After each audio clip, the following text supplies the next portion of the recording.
Once upon a time, in a small village on the edge of a vast forest, lived a young girl named Red Riding Hood.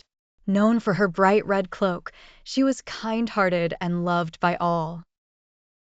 One day, her mother asked her to visit her sick grandmother and bring her a basket of goodies. Eager to help, Red Riding Hood set off on her journey through the forest. As she walked, she hummed a sweet tune, unaware that a sly wolf had spotted her. The wolf, intrigued by her bright cloak and delicious-looking basket, approached her. "Good morning, dear," he said in a friendly tone. "Where are you heading?" Red Riding Hood, trusting by nature, responded, "I'm on my way to visit my grandmother who lives in the cottage at the end of this path." The wolf's eyes gleamed with cunning. "What a coincidence!" he exclaimed. "I know of a shortcut that can get you there faster." Without suspecting any ill intentions, Red Riding Hood thanked the wolf and continued on the suggested path. Meanwhile, the wolf hurriedly took the longer route to the grandmother's cottage, arriving ahead of Red Riding Hood. He knocked on the door, and when the frail old lady answered, he quickly overpowered her and locked her in the closet.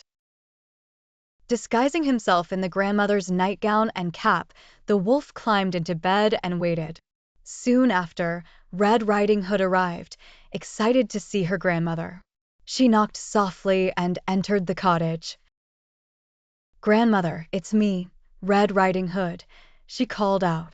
"Come in, my dear," the wolf replied, mimicking the grandmother's voice. As Red Riding Hood approached the bed, she noticed something odd.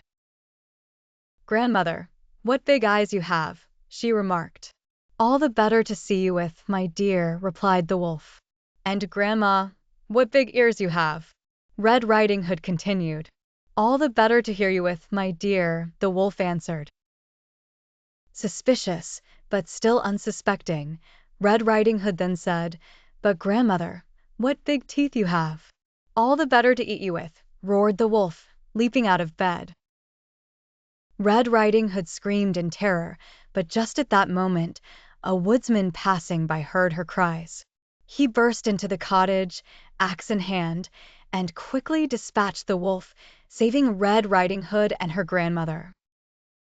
Grateful for the woodsman's bravery, Red Riding Hood and her grandmother thanked him profusely. From that day on, Red Riding Hood promised never to talk to strangers again and always stay on the path.